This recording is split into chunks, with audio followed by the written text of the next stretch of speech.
Okay, so we can continue with the next problem.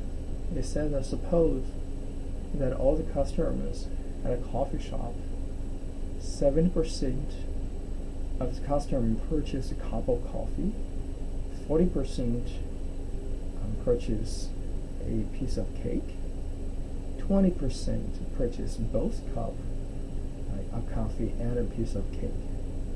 So given that a randomly chosen customer has purchased a piece of cake, what is probability that he or she has also purchased a cup of coffee? So that's the question here. If we set the event as purchase a cup of coffee. Okay. Event B is purchase a piece of cake. And from this, what we can see here is PA equals 0.7, PB equals 0.4, right? PA intersect B, which equals to 0.2. So the problem asks us, actually it's a conditional probability, right? It asks us, okay, given he already got a cake, and then what is the probability of he got a coffee? So based on the conditional probability, what we can know, this is equals to PA intersect B over PB, which in our problem, as you can see, is a 0.2 over 0.4, which gives us is 0.5. Okay, so this is a very simple. This is a very simple one. Okay, cool. Now we can move to the next question.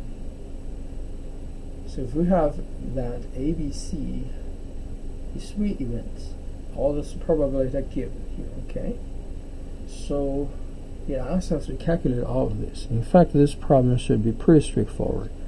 Part A, it's PA given B equals PA intersect B over PB, right? So A intersect B is 0.2, P of B is 0.1, 0.1, 0.1, 0.05, so it's going to be 0.35, right? Turns out it's a 4 over 7. That's simple. Part B, it's to find PC given B, which is a PC intersect B over PB here, and then C intersect B, as you can see, is a 0.15, right? What about PB? Same thing, 0.35. So it's going to be 3 over 7. That's easy to talk about. Okay.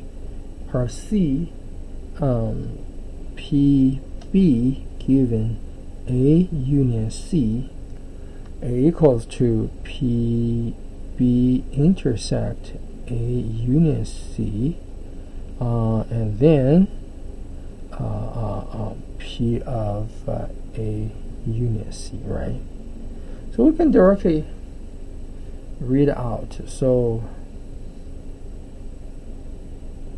A union C here, it's this pieces, and B is here, okay? So the intersection of B intersect A union C do agree to this part, and this pieces.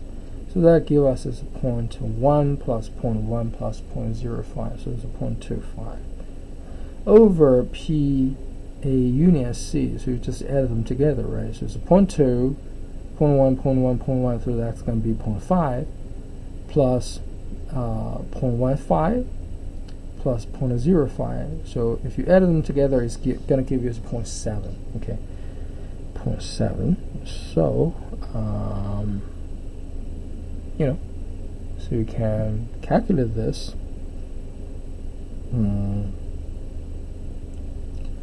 is gonna be,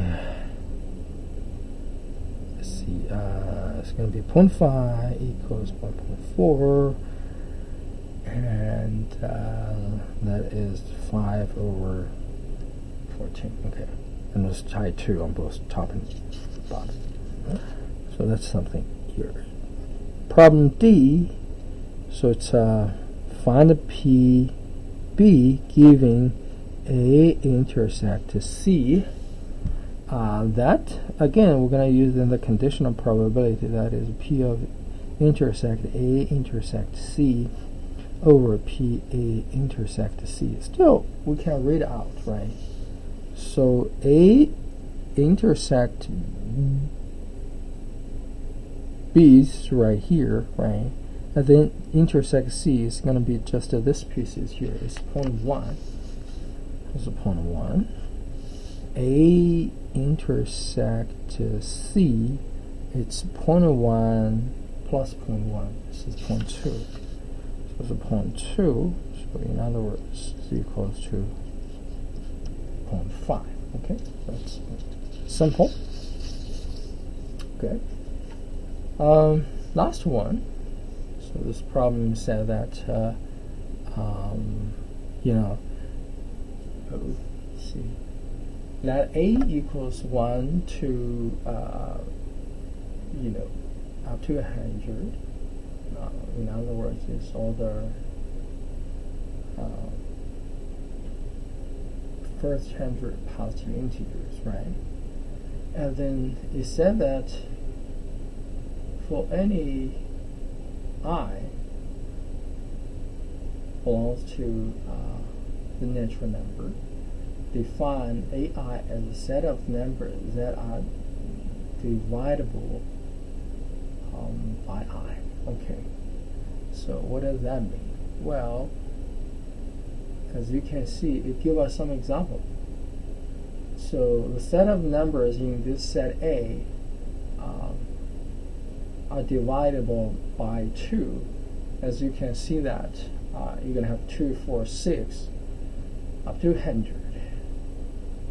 And if it's divided by 3, divisible by 3, as you can see that the number of the elements is going to be 3, 6, 9, 12, 15, 18, etc. Right? Up to 99. So that's the common stuff. What it asks us is looking to find the cardinality. That is the number of the elements in each set. Okay, so that's what we want. So as you can see from the hint here is, if you look at the number here, do you agree that it's all the even numbers, right? Which is 50. And how do we divide it by them? So do you see that it's 100 over 2, right? But also we need to take the integer pieces, right? Which is give us is 50 here. So that's what we want. And also this notation here, it stands for it's the largest integer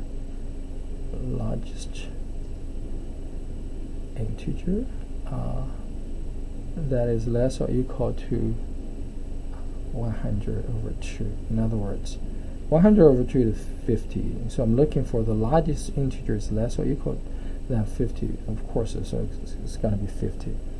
So the cardinality of this one is going to be 50.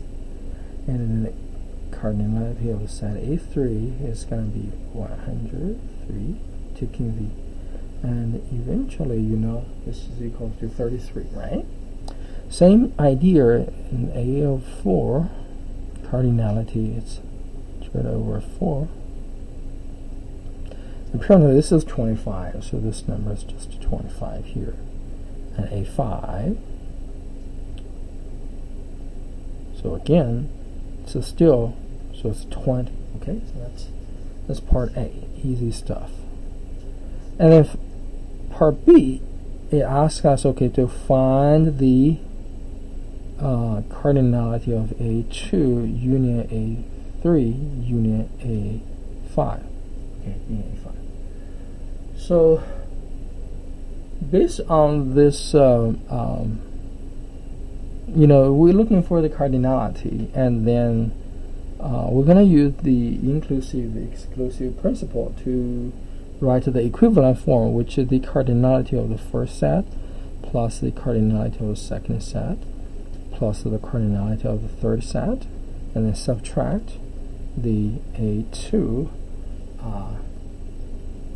intersect A3, subtract A2 intersect A5, and then subtract A3 intersect A5, but to the very end you're going to add its A2 intersect A3 intersect A5. Okay. Alright, so okay, what we can find, these are all no. Okay, so now let's try to find this. What is A2 intersect A6? That is the setup. So first of all, A2 intersect A3 means that the set of the numbers such that those are divisible by both 2 and 3. Do you see that is equals to 6, right? So it's A6, which is, we use 100 over 6, and then it turns out that you're going to get this is 16. Same logic, A2 intersect A5, the cardinality, which is the cardinality of the set A10,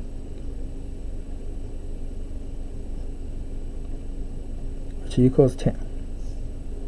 And then A3 intersect A5 is equal to the cardinality of A15.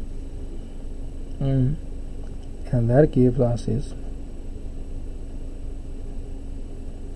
so as you can see, it's going to equal to 6 point something for this, and then I'm taking the largest integer less or equal to this, so it's going to be 6.